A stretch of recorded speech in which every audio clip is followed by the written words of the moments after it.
I was feeling parts like around my breast area and then around my lower parts, like my groin area.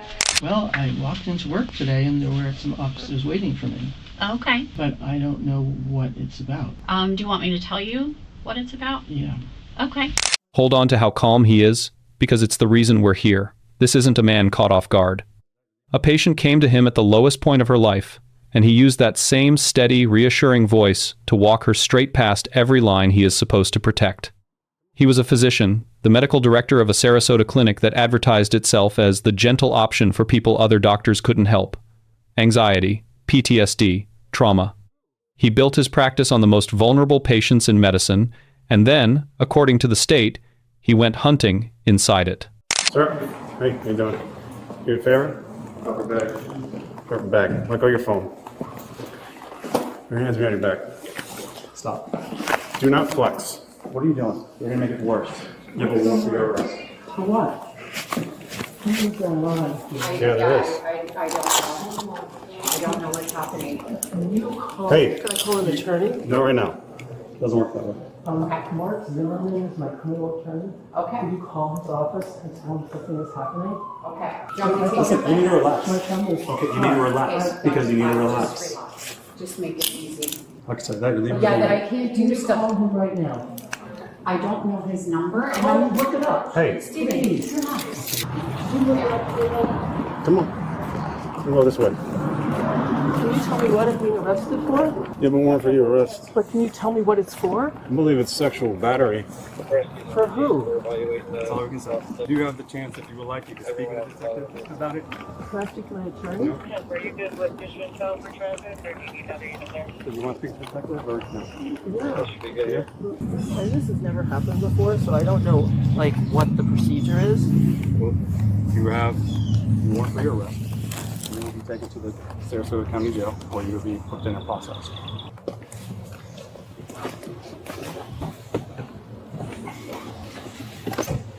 What all do you have in your back, sir? And like computer, things like paperwork, things like that. Your cell phone's in there? Yeah. The person who put that warrant in motion is a former patient, and I want to be careful and specific about the shape she was in when she walked through his door, because that vulnerability isn't a footnote here.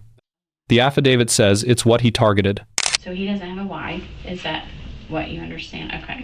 And I asked him that way in the beginning during one of our appointments, because he had said if we're going to start meeting outside of here, we need to figure out a safe way to do so. And I was like, oh, can your wife attend? Like, I would be totally fine with that. Right. Can my mom attend? Can one of my family members attend? And he said he didn't have a wife, and he said that it wouldn't be a good idea for one of my family members to be there because it's about me. And So there were some texts.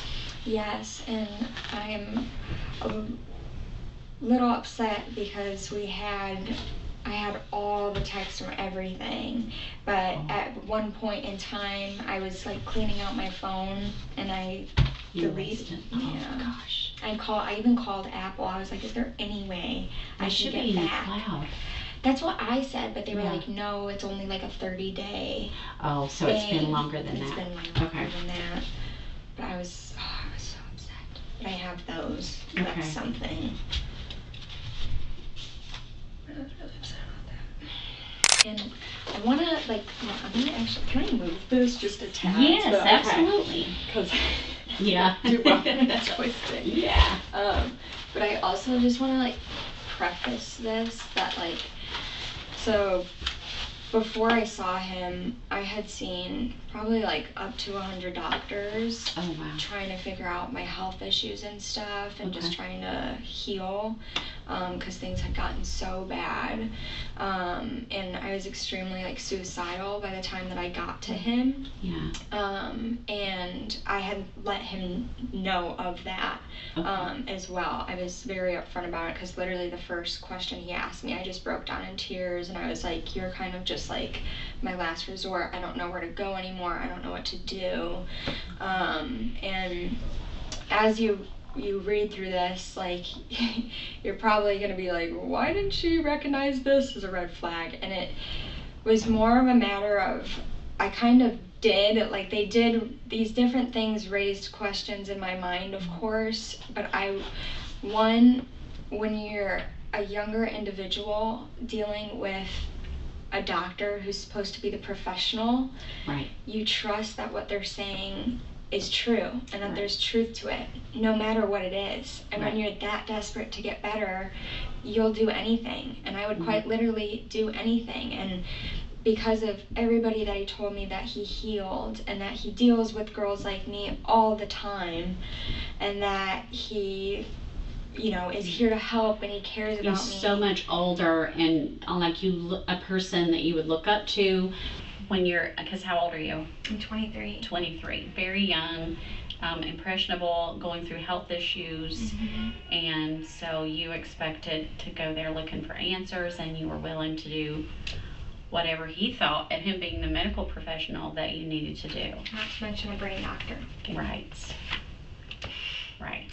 Yeah. Yeah. So I don't think that I'm going to read this and be like, you know, judging you at all, because I get you were in a vulnerable state, and it seems just from the parts that I went through there that he has taken advantage of that. Totally. On so many different levels. He was just so manipulative. Like, and going, like, when I was really typing all this out and looking back, I was just like, oh my God. Like, Yeah. it's, and obviously this is about me, yes, but it's also about all the other girls, because Right. I know that they're out there. Yeah. And after he had spoken to me about the girl that is testifying against him now, Right. and I saw that, I was like, oh my God. And it just made me really wonder, like, how many other girls has he done this to, / is possibly still doing it to. Right. And he's the type of person that clearly, you know, that one boyfriend that I told you about that came after him, Yes. he said gave him a traumatic brain injury. So the guy like decked him? Like, Yeah. Like, Oh. jumped him, like found where he was and jumped him and gave him a traumatic brain injury. And Oh. that didn't stop him, clearly. Yeah. So Yeah. at this point, I don't Wow. know, you know, what will, besides the fact of either going to jail, or even if he gets his license yanked. I mean, he was willing to do this stuff with me outside of the office. Right. So Anything That makes inside the office? I know you went over it here, but just quickly, like anything Yeah. in the office? Okay. well, Was there? the first 2 appointments, right? Right. And also, and the thing is too, my parents were there. Like, my parents came to the second appointment Okay. because he wanted to relay everything that he found in that brain scan. Right. This right here. Okay. So this is just my invoice. Oh, which okay. Don't really is that important, but this is like all of my brain stuff, and then it showed like the different things that came up on my I think it's called the QEEG. Okay. So I went over all this stuff with my parents, and like this man literally prayed with my parents, like literally, like we're all like holding hands in the appointment. And wow. like telling them, like, I'm going to help your daughter, I want the best for her. Oh, wow. And you'll see, and at a certain point, he told me that he was lonely for Thanksgiving. I had him over to my home with my family. Oh, wow. Like, when I talk about manipulation, like, Wow. Was there ever in your mind a relationship between you and him? Like a relationship, like an intimate relationship? like a boyfriend-girlfriend relationship. Okay, that was never in your mind whatsoever. No. Do you believe that it was in his mind? Did he feel like that you were his girlfriend at some point? Or what do you think? So he told me way at the beginning, and I put that in there as well, that he would never be able to get feelings for me, because I had voiced that to him. And I had told him in the past that with men, it was very hard for me to be friends with men because they would always end up falling in love with me. And due to my past, I was very scared of that. And he said that, you know, it wouldn't happen and whatever. And moving throughout our relationship, you know, he said that we would have to establish a friendship. And I was like, well, I still look at you as my doctor. I'm like, we can be friends, but like at the end of the day, I'm here to heal. I'm here to get help. Right. And I'm your patient. Later on, like way at the end when he texted me and he was really angry and I read it to my parents, they were both like, this does not sound like a text from your doctor. This sounds like a text from an angry boyfriend. Right. So. Do you remember is that one of the ones that was deleted? No, that one's in there. Oh, that one's in there. Mm-hmm. Okay. Yeah, that one is, it's like, here it is. there it is. I knew I missed one somewhere. Yes. Okay, I didn't see this one. These pages. Sorry, I can do that later. Yeah. Physically helpless, physically serious personal injury. Okay, so a sexual battery is oral, anal, or female genital penetration by or union with the sexual organ of another. Okay. Or it also could be anal, but you were saying there was no penetration with him. Mm-hmm. Okay. But there is with Dr. Fike. Yes. Okay. And was that touch an unwanted touch? Because there is let me find the exact. Okay, here it is. However, sexual battery does not include an act done for a bona fide medical purpose. So, I'm not sure of any medical professional that would say that you need to insert your fingers in someone's vagina to heal them of their anxiety disorder or whatever you're experiencing. Mm-hmm. Like, I mean, he's not a gynecologist, so is that an unwanted touch for you? That was an unwanted touch. Yeah. And you did not give him consent or permission to do that. So he said that he was going to go down there and feel the different parts of trauma, right? And I agreed. I said, okay, but I did not agree to him penetrating. Right. So then he started there, and then he moved and started to go in, and then that's when I stopped him. Okay. Did you notice if he had an erection or anything like that when that was happening? I didn't notice. You were probably like, oh. Yeah. So you didn't notice. So that is what he was saying that we could use with Dr. Fike, this statute here. Okay. But with the other, I know it doesn't make sense because you're touching someone's genitals, but if you just like touch them, like kids in school like pinch each other on the butt and they'll pinch you on the boob or something like that, that's a battery. It's just like a battery, straight battery. Okay. There's no like penetration. Okay. There's no union with a sex organ like humping. Yeah. If like a male was humping a female and his genitals rubbed against hers, that's considered a sexual battery. Right. But which yeah, goes with Dr. Fike. Right. So I saw something about him humping on you in there. Mm-hmm. Okay, I thought I read of that. So does that make any more sense than it did? Yeah. If you were a juvenile, it would be different. It would be like lewd and lascivious battery or molestation. But there's also age limits. Like if it's 12 and under, there's never like a statute of limitations. It can be like you could report this when you're 50 and we could still prosecute it if we had evidence and could prove it. But with you being an adult and it just being a touching, then Okay. and there may be like, and this is for the state attorney to figure out, there may be some kind of upcharge they can do with it being a doctor and that kind of thing, but I'm not aware of that. But maybe they know of some kind of loophole where they could make it a higher penalty because he's supposed to be a person healing people, Right. not touching them. And did you guys see that he does have a case against him, or had it? Terry? Yeah. No, I had not. Yes. I wanted to talk to you before I went through, because we do like a background and we Yeah. searching and all that with them. So Right. when was that? That was 2021 as well. Are you serious? Serious. Oh wow. Yeah. So there was another, Yes. And you'll have to go through you'll have to find that record. It's public record. yeah. One of the lawyers had found this. The first lawyer that I spoke to had found this. Okay. And Right, actually, it might have been my mom that found it, and then Okay. the lawyer like confirmed it, Okay. because it's public record. But it was a female. He like touched different parts of her like breast area, and I don't remember if he touched around her lower area. Okay. But he had made comments about how he was like a horny old man and some other, Oh my gosh. yeah. And he's like in his 80s. Yeah. And his wife that he told me about is 40 years younger than him. So this isn't exactly out of his ballpark. Oh, Yeah. 40 years younger than him. Yeah. Wow.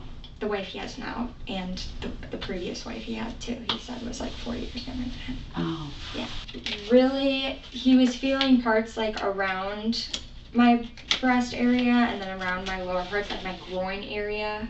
Okay. But he didn't actually touch. Okay. And then, but throughout this, like it started with him, I think it was the first appointment. He was, after meeting me and talking to me, he was like, oh, I'm just so in love with you. I was thinking he was being like, because you know how old dudes can be like, oh, I just love you. Yeah, You're so you're so cute. cute. Like, I Yeah. just love you, whatever. So I was like, okay, whatever. So then, but then every time after that, he would say it more and more. And During your appointment. during the appointments, and he was like, I am just so in love with you. I am just so in love with you. If I was younger, Oh wow. that type of stuff. And then the last appointment, he was like, same shit. I really want to help you. I would be more than happy to give you a free session just to come in. I can evaluate you again and see if we can get anywhere. I was like, okay. So I went, and same thing. I'm in love with you, I'm in love with you, I'm in love with you. And at that appointment, he was touching parts like here on my chest, on the sides, Okay. like feeling around, Yeah. which is part of the treatment, right? Right. And I'm just Oh. thinking it is. And then he was feeling parts around my groin, and then he actually did touch the top of my area. Oh. See, okay? Can I have my bag or my phone? No. Face the wall. Can you tell me when I can have my phone? You know? No. Like I said, all those questions you could ask the detective. Do you know when the detective will be in? Shortly. Yeah. And where will my belongings be kept? Most likely here, or they go with the other jail. Alright, you got a seat? I'm a little nervous. Yeah. When can I talk to my attorney? Are you requesting your attorney? Yeah. Okay. All right. Well, the officer that brought you in will take you across the street, and then you can make your phone call. Okay? Okay, can I have a cell phone? So I know it's a number? No. Can I look it up? Can somebody look up this number for me? What's the number? I mean, what's your attorney's name? Mark Zimmerman? Yeah, I'll see if I can get that for you. Okay? Okay, All right. great. So I'm gonna wait here for somebody to, Yeah, take you across the street to the jail. and what will happen there? You'll go through processing. You'll get to make your phone call. And what would happen if I talk to you? What would happen there? Just the same. Like we would just talk, and then when we're done, then you would just go across the street. They would process you, and you get to make your phone call. And what would we talk about? Whatever you want to talk about. Oh, can I ask you some questions then? Sure. Well, I walked into work today and there were some officers waiting for me, Okay. but I don't know what it's about. Do you want me to tell you what it's about? Yeah. Okay. That's Cause yeah, you can see it. So it's a warrant for sexual battery. And can you tell me who's claiming I did that? Well, if you're requesting an attorney, you'd be able to get that from your attorney, because we don't normally talk to people when they've requested their attorney. Oh, okay. That's So I it's mean, either or. Either I talk to him or talk to you usually? well, yeah. I mean, we usually read you Miranda rights, Mhm. and then to make sure that you understand and that you wish to talk to us without your attorney, and then you can make your decision. All right, I'll just talk to him. Okay. So then the next step, then I'm going to be put in jail? Correct. And then what happens there? Like, do we wait for a trial or? What usually happens after that? So you'll see a judge for a first appearance. Today? I'm not sure. Yeah, I'm not sure. And if I'm put in jail, does that mean like you have proof that I did something? It means that we have a warrant signed by a judge that says we had probable cause to arrest you. I can't think of like anybody that I did anything like wrong to. So somebody's obviously saying I did something. Like, does that make me guilty? Like, No, you'll get a trial. Everybody gets a trial. all right, I guess I just need to. So I'm being arrested today, and arrested means a judge said arrest him. A judge said, when I sent a probable cause affidavit to the judge, they said you have probable cause to arrest him. And probable cause means you have enough evidence. Correct. All right, sir. Can you turn around, face the wall for me? Face the wall. Turn around. There you go. Are we putting our handcuffs again? Yep. Hands around your back. And are you going to take my belongings with me? I am going to put them in property for safekeeping. Okay? All right. As it stands, Stephen Feig faces 3 criminal charges across 2 separate cases. He has not been convicted of anything. The first case is the one at the center of this video, the patient you just heard from. It carries 2 second-degree felonies, and both are still pending. The first, sexual battery, was filed in April of 2025. The second came a year later, sexual misconduct by a psychotherapist, by means of therapeutic deception, the charge built for exactly what she described, being told the abuse was the treatment. That new charge put him back in handcuffs at the end of April 2026. 2 days later, he was out, released on a bond of $100,000. For the record, he has denied all of it, to the detectives and to the patient herself, on a recorded call. The second case belongs to a different woman entirely. She reported him over an office visit back in December of 2023, and that one brought a separate charge of its own. It's still working its way through the court. And it hasn't stopped at the courtroom. Florida moved to suspend his license to practice medicine. Arizona followed. So did Hawaii. And the detectives on this case have said, out loud and on the record, that they don't believe these 2 women are the only ones, that there are likely others who haven't come forward yet. Not convicted, but not a small file either.